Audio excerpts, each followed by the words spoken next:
Hello दोस्तों, आप लोग कैसे हैं? दोस्तों मैं उम्मीद करता हूं आप लोग बहुत ही अच्छे होंगे। तो चलिए दोस्तों, कल के अकॉर्डिंग आज बहुत ही शानदार क्वेश्चंस लेके आए। क्वेश्चन नंबर 21 का पहला। ये दोस्तों क्वेश्चन बहुत ही शानदार है, जो कि हम लोग को कई बार एग्जाम में ये क्वेश्चन देखने के मिलता है। ठीक है, तो चलिए ध्यान दीजिए, हम इस क्वेश्चन को स्टार्ट करते हैं। तो चलिए दोस्तों, फाइनली हम पहुंच गए क्वेश्चन की तरफ। क्वेश्चन नंबर 21 का पहला क्या कह रहा है, जरा ध्यान दीजिए। कह रहा है समान ऊंचाई के दो खंभे एक दूसरे से 64 मीटर की दूरी पर स्थित है। ठीक है, उनकी जड़ों को मिलाने वाली रेखा पर स्थित किसी बिंदु से खंभे के सिरे का उन्नयन कोण क्रमशः 30 और 60 अंश है, तो खंभों की ऊंचाई ज्ञात कीजिए। यानी दोस्तों हमसे क्या कह रहा है, खंभों की हाइट निकालनी है। ठीक है, तो सबसे पहले एक काम करेंगे, सबसे पहले एक डायग्राम बनाएंगे। ठीक है, चलिए समान लंबाई के दो खंभे, मान लीजिए कोई हमारा समान लंबाई का दो खंभा है। ठीक है, समान लंबाई का दो खंभा है, तो क्या कह रहा है, एक दूसरे से 64 मीटर की दूरी पर है। मान लीजिए यहाँ से एक दूसरे के 64 मीटर की दूरी पे है। ठीक है, तो पूरा दूरी कितनी है, 64 मीटर। ठीक है, तो ये हमारा 64 मीटर हो जाएगा। ध्यान दीजिएगा, अब कह रहा है किसी बिंदु पर स्थित है, उनकी जोड़ों को मिलाने वाली रेखा पर स्थित, इनकी जोड़ों को मिलाने वाली रेखा पर स्थित किसी बिंदु से, मान लीजिए यहाँ से कोई बिंदु है। ठीक है, किसी बिंदु से खंभों के सिरे का उन्नयन कोण, इस खंभे का सिरे का उन्नयन कोण कह रहा है क्रमशः 30 और 60 अंश है। यहाँ से कोण बना रहा है 30 अंश का। ठीक है, और इस खंभे की सिरे का उन्नयन कोण कितना अंश का कोण बना रहा है, 60 अंश का। आई बात समझ में? तो क्या कह रहा है, तो खंभे की हाइट निकाले, यानी दोस्तों इसी खंभे का हाइट पूछ रहा है। ठीक है, तो इसे h मान लेते हैं। ठीक है, इसे भी हम क्या करते हैं, h मान लेते हैं। ठीक है, तो यहाँ ध्यान दिए, एक काम करते हैं, इसे हम क्या मान लेते हैं, x मान लेते हैं। तो ये दूरी कितनी हो जाएगी, 64 माइनस एक्स, यानी 64 में से x माइनस हो जाएगा। ठीक है, तो ये हो जाएगा 64 माइनस एक्स।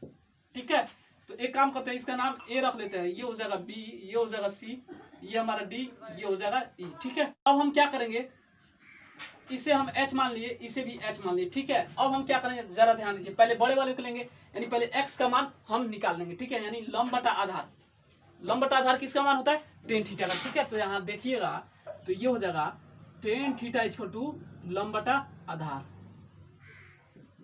ठीक है, टेन 30 थीटा का जब कितने अंश का कोण बना रहा है, 60 अंश का ना, तो ये हो जाएगा टेन 60 अंश इक्वल टू लंब हमारा देखिए कितना है, ए ई है। ठीक है, तो ये हो जाएगा ए ई बटे में आधार कितना है, ए बी है।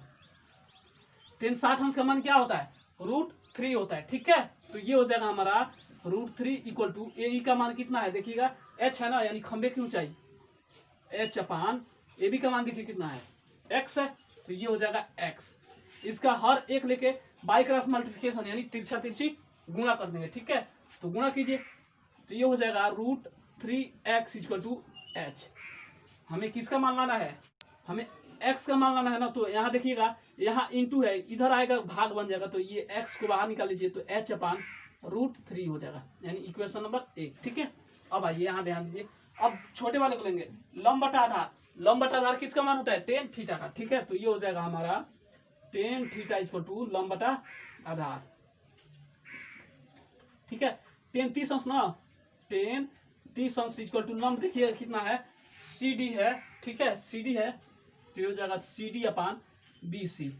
ठीक है, अब यहाँ आइए, बहुत ही सिंपल है, टेन 30 अंश का मान क्या होता है, 1/√3 होता है, इक्वल टू सी डी का मान देखिएगा h है ना, यानी खंबे की ऊंचाई h, सी डी है ना, सी डी यानी खंबे की ऊंचाई h, और बी सी का मान कितना है, 64 माइनस एक्स है। अब इसको बाई क्रॉस मल्टीप्लिकेशन कर देते हैं, तो ये हो जाएगा आपका 64 माइनस एक्स इक्वल टू ये कितना हुआ, √3h। ठीक है, अब एक काम करते हैं, x का मान भर देते हैं यहीं पे, चलिए x का मान भर देते हैं, इक्वेशन नंबर 1 में देखिए कितना है, h अपान √3, तो ये हो जाएगा 64 minus h upon √3 equal to √3h। ठीक है, चलिए ध्यान दिए, अब हम क्या करेंगे, ये इधर प्लस है, अब एक काम करते हैं, ये इधर भेज देते हैं। ठीक है, इधर माइनस है, इधर आएगा प्लस हो जाएगा, तो ये हो जाएगा √3h plus h upon √3 equal to 64। ठीक है, अब इसका हर एक लेके एलसीएम पहले ले लीजिए, कितना बनेगा, √3 बनेगा इसका एलसीएम। अब यहाँ देखिए √3 का नाम √3, अब √3 से √3 तो कितना बचेगा, 3h प्लस √3 से √3 कैंसिल, कितना बचेगा h। ठीक है, इक्वल टू 64। यहाँ ध्यान दीजिए, अब हम क्या करेंगे, इसको जोड़ लेंगे। ठीक है, तो ये कितना होगा, 4h, ये हो जाएगा 4h अपान √3 इक्वल टू 64। अब इसका हर एक लेके बाई क्रॉस मल्टीप्लिकेशन कर दीजिए, सिंपल है। तो ये कितना होगा 4h इक्वल टू ये कितना होगा 64√3, ठीक है। अब h का मान लाना है ना, यानी खंभे की ऊंचाई ना लाना है, ठीक है। तो इसको बाहर कर लीजिए, h को, ये इधर आएगा भाग बन जाएगा, तो ये हो जाएगा h इक्वल टू 64√3 बटे में कितना है 4, इसको काट लीजिए, 16 चौका 64, यानी दोस्तों यानी खंभे की ऊंचाई यानी h का मान कितना आ गया 16√3 मीटर, जो कि हमारा क्या है ये आंसर है, ठीक है। यानी खंभे की ऊंचाई कितनी है h इक्वल टू 16√3 मीटर, ठीक है। इसका भी खंभे की ऊंचाई कितनी है 16√3 मीटर, ठीक है। चलिए इसका नेक्स्ट क्वेश्चन देखते हैं, क्वेश्चन नंबर 21 का दूसरा क्या कह रहा है, जरा ध्यान दीजिए। चलिए हम आ गए हैं फाइनली 21 के दूसरे नंबर क्वेश्चन पे, जरा ध्यान दीजिए क्या कह रहा है। कह रहा है 80 मीटर चौड़ी सड़क के दोनों ओर आमने सामने समान लंबाई वाले दो खंभे खड़े हैं, ठीक है। इन दोनों खंभों के बीच के सड़क के एक बिंदु से खंभों के सिरे का उन्नयन कोण क्रमशः 60 और 30 अंश है। खंभे की ऊंचाई और खंभों से बिंदु की बीच की दूरी ज्ञात कीजिए। क्या क्या ज्ञात करने के लिए कह रहा है, खंभों की ऊंचाई और खंभे से बीच की दूरी ज्ञात करनी है, यानी बिंदु के बीच की दूरी ज्ञात की है, ठीक है। तो सबसे पहले डायग्राम बनाएंगे, ठीक है। तो क्या कर रहा है 80 मीटर चौड़ी, मान लीजिए ये कोई हमारा 80 मीटर चौड़ा एक सड़क है, ये टोटल 80 मीटर है, ठीक है। तो क्या कर रहा है दोनों ओर आमने सामने समान लंबाई वाले खंभे खड़े हैं, यानी सड़क के दोनों आमने सामने समान लंबाई वाले दो खंभे खड़े हैं, ठीक है। तो फिर कह रहा है इन दोनों खंभों के बीच सड़क के यहाँ इन दोनों खंभों के बीच के सड़क के बिंदु से खंभे के सिरे यानी खंभे के सिरे का उन्नयन कोण क्रमशः 60 और 30 अंश है, यानी क्रमशः ये हमारा 30 अंश का कोण बना रहा है, ठीक है, और ये हमारा 60 अंश का कोण बना रहा है। आई बात समझ में, ठीक है। चलिए ध्यान दीजिए, तो क्या क्या ज्ञात करने के लिए कह रहा है खंभे की ऊंचाई, यानी दोस्तों इस खंभे की ऊंचाई यानी x मान लेते हैं, तो ये भी दूरी x होगी ना। चलिए अब क्या ज्ञात करने के लिए कह रहा है खंभों से बिंदु बीच की दूरी ज्ञात कीजिए, यानी खंभे से जो बिंदु के बीच है इसकी दूरी ज्ञात करनी है, ठीक है।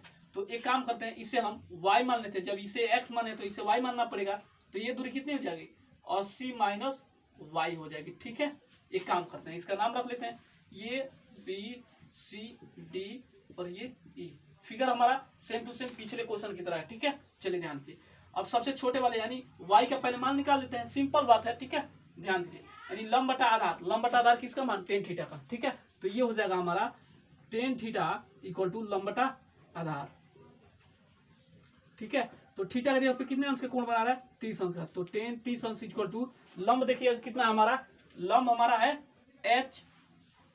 लंब हमारा है x और आधार कितना है y, ठीक है। तो ये हो जाएगा x अपान y, ठीक है। तो tan 30 अंश का मान क्या होता है 1/√3 equal to x upon y, ठीक है। y का मान निकालना है ना, तो ये हो जाएगा y equal to √3x, equation number 1, ठीक है। ध्यान दीजिए, अब क्या कर रहा है, अब दूसरे वाले लेंगे यानी tan 60 अंश, यानी लंब बटा आधार, लंब बटा आधार किसका मान tan 60 अंश का, तो ये हो जाएगा tan 60 अंश इक्वल टू लंब बटा आधार, ठीक है। तो tan 60 अंश का मान क्या होता है √3 होता है, ठीक है, इक्वल टू लंब देखिए कितना है, लंब हमारा CD है, ठीक है। तो ये हो जाएगा CD अपान आधार कितना है BC है, ठीक है। तो √3 इक्वल टू CD का मान कितना दे रखा है, CD का मान x दिया है ना, यानी खंभे की ऊंचाई, और BC कितना है 80 माइनस y है, ठीक है। अब यहाँ आइए, अब इसका बाई क्रॉस मल्टीप्लिकेशन कर दीजिए, तो ये हो जाएगा √3 इक्वल टू कितना दिया है x अपान 80 माइनस y दिया है ना, ठीक है। तो x इक्वल टू हर एक लेके बाई क्रॉस मल्टीप्लिकेशन, तो ये हो जाएगा x इक्वल टू, एक काम करते हैं पहले, चलिए पहले y का मान भर लेते हैं, ठीक है, सबसे सिंपल बात है। तो ये हो जाएगा √3 equal to x upon 80 minus y का मान देखिए कितना है, इक्वेशन नंबर 1 पे देखिए, ध्यान दीजिए इक्वेशन नंबर 1 पे, तो कितना है √3x है, ठीक है। तो ये हो जाएगा हमारा √3x, ठीक है।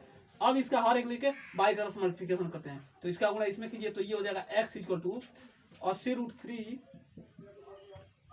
माइनस, अब √3 से √3 में गुणा होगा तो कितना होगा 3x, ठीक है। अब एक काम करते हैं, इधर माइनस से इधर जाएगा प्लस हो जाएगा, तो ये हो जाएगा x plus 3x equal to ये कितना होगा 80√3, ठीक है।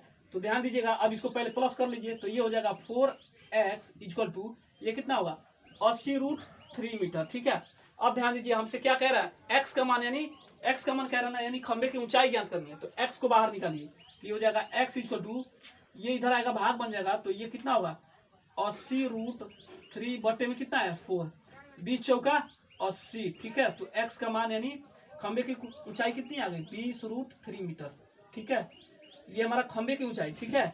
और दूसरा क्या कह रहा है, दूसरा कह रहा है खंबे से बिंदु बीच की दूरी ज्ञात कीजिए, यानी खंबे की जो बिंदु बीच की दूरी है इसे ज्ञात करने के लिए कह रहा है। तो क्या करेंगे समीकरण नंबर 1 से, समीकरण नंबर 1 से ले।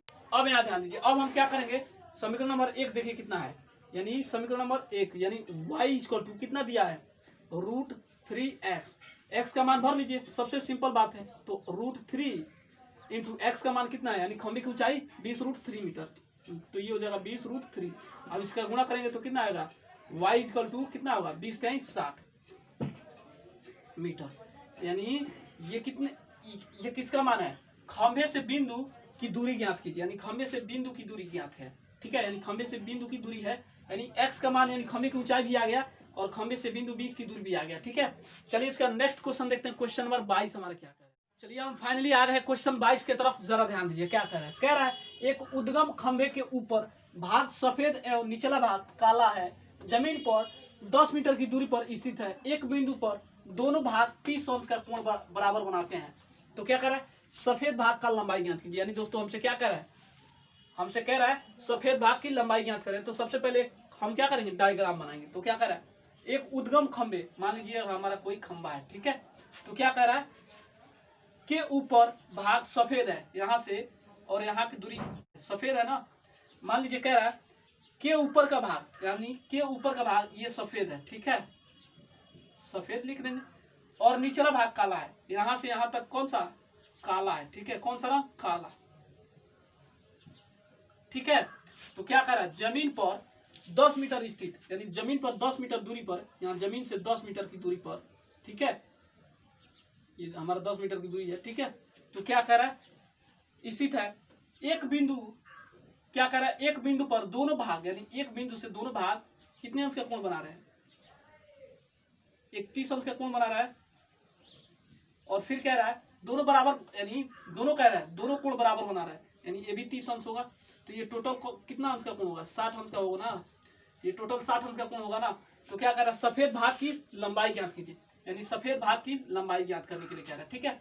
तो इसे हम x मान लेते हैं, ठीक है, और इसे हम y मान लेते हैं, यानी सफेद भाग x हो जाएगा, काला भाग कितना होगा y हो जाएगा। इसका नाम रख लेते हैं a b c और d, ठीक है। अब हम क्या करते हैं सबसे पहले 33 अंश कर लें, सबसे पहले अब एक काम करते हैं, सबसे पहले 33 अंश का मान लेंगे, ठीक है।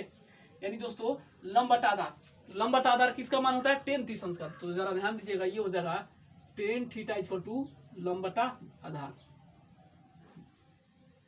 33 अंश ना, तो 33 अंश इक्वल टू लंब देखिए कितना है, लंब हमारा BC है, लंब BC है अपान आधार कितना है AB है। तो 33 अंश का मान 1/√3 इक्वल टू AC का AB का मान कितना है y है, y अपान सॉरी BC का मान y है और AB का मान कितना है 10 मीटर है, ठीक है। तो इसका बाई तरफ मल्टीप्लिकेशन कीजिए, तो ये हो जाएगा √3y इक्वल टू 10, तो y का मान लाना है ना, तो y इक्वल टू 10√3 मीटर, ठीक है, इक्वेशन नंबर 1। अब हम क्या करेंगे tan 60 अंश, यानी ये दोनों क्या होगा कोण आपस में जुड़ जाएगा, ठीक है। तो tan 60 अंश यानी लंब बटा आधार, tan 60 अंश होता है ना, तो ये हो जाएगा tan 60 अंश इक्वल टू लंब बटा आधार। तो tan 60 अंश लंब देखिए कितना है, लंब हमारा टोटल BC है, लंब हमारा टोटल कितना है BD है ना, तो ये हो जाएगा BD अपान आधार देख लीजिए AC है, ठीक है, सॉरी AB है, ठीक है। अब यहाँ आइए और tan 60 अंश का मान क्या होता है √3, BD का मान कितना है, BD का मान हमारा टोटल x प्लस y है, x प्लस y, ठीक है। अब यहाँ आइए बटे में AB कितना है, AB 10 मीटर है। अब इसका हर एक लेके बाई तरफ मल्टीप्लिकेशन कीजिए, तो ये हो जाएगा x plus y equal to √3 sorry ये हो जाएगा आपका 10√3, ठीक है। अब y का मान एक काम करते हैं, y का मान भर लेते हैं, y का मान कितना है हमारा 10 बटे में √3, तो ये हो जाएगा x प्लस y का मान 10 बटे में √3 इक्वल टू 10√3। यहाँ देखिए इधर अब यहाँ देखिए इधर प्लस है इधर आएगा माइनस हो जाएगा, तो ये हो जाएगा x इक्वल टू 10√3 माइनस 10/√3। ठीक है, अब इसका हर एक लेके बाई क्रॉस मल्टीप्लिकेशन कर देते हैं, तो ये हो जाएगा x इक्वल टू, अब इसका गुणा कीजिए तो 10 × 30 होगा, यानी इधर भी √3 है इधर भी √3 है। गुणा में क्या होता है, वर्ग टूटता है तो क्या होगा, एक 3 बाहर निकल जाएगा, यानी 10 × 30 माइनस 10 एकम 10 बटे में 3 होगा ना, √3 होगा। ठीक है, एक काम करते हैं इसको माइनस कर देते हैं, तो ये कितना होगा 20/√3, ये हमारा x का मान आ गया। ठीक है, अब एक काम करते हैं, चाहे तो यहाँ से आप परिमेकरण भी करा सकते हैं, √3 से ऊपर नीचे आप गुणा भी करा सकते हैं। अब इसका गुणा कीजिए तो ये कितना होगा, तो x इक्वल टू ये कितना होगा 20√3/3। अब चाहे तो ये आंसर यही भी हो सकता है कि देखिए 20 का मान रहने दीजिए, √3 का मान भर दीजिए, कितना 1.732 और बटे में 3 से 3 काट लीजिएगा। ठीक है, और जितना आएगा आपका आंसर हो जाएगा। चलिए दोस्तों, आज के लिए बस इतना ही रहने दीजिए, मैं फिर पुनः अगले वीडियो में मिलता हूँ, तब तक के लिए।